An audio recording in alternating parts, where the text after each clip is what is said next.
When you have no dialogue, everything goes through the visual. So we needed to be very precise with the composition. If we think about the first shot, for instance, you start just with the hand and you right away you understand that, okay, this is someone that is most probably in a hospital's bed. Then you cut just in the face, there's a mask. Okay, this person is alive, but really not going well.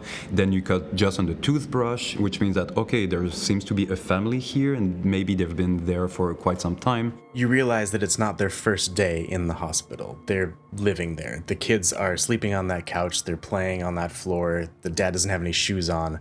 They're living there. The composition is just bringing you to show you the exact element that you want to see at the right moment.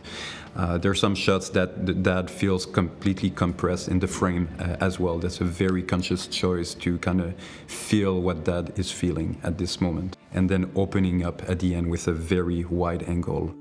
We knew we wanted to open the scope and make you feel like it's a bigger thing with all these other stories and similar experiences of people dealing with these really difficult decisions. And it adds gravity to the sacrifice aspect by paying respect to all of the people that volunteered themselves for their loved ones.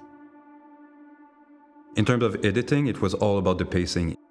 Our edit of part one was way too fast and we needed to add more time because we understood what was going on, but we didn't give the audience enough time to feel every moment. We kept adding time to almost every shot.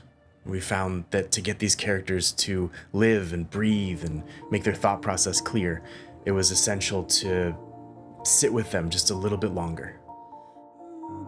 In the initial animatic, all the shots were pretty much the same as they are now, they just moved a little faster.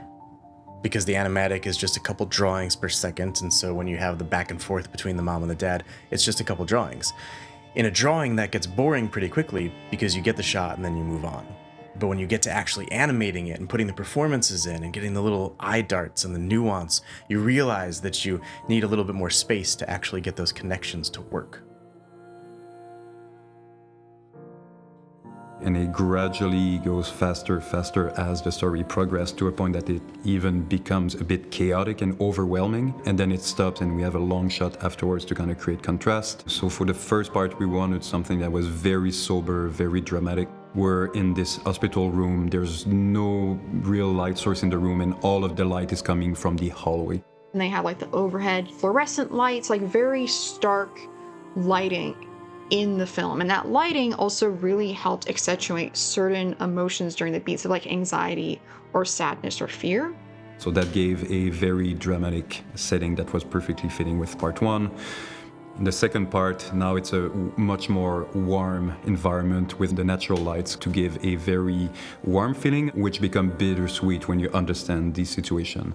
We also had red, which was the color theme for Dad. So if you notice, there's a red t-shirt, there's a red watch, there's a red car as well that he's giving to the kids.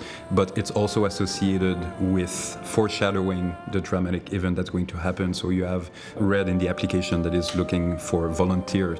When the transferable device is activated, you also have the red that appears there. So just to have a coherent color scheme in a way that the audience is not really going to notice, but they're going to feel.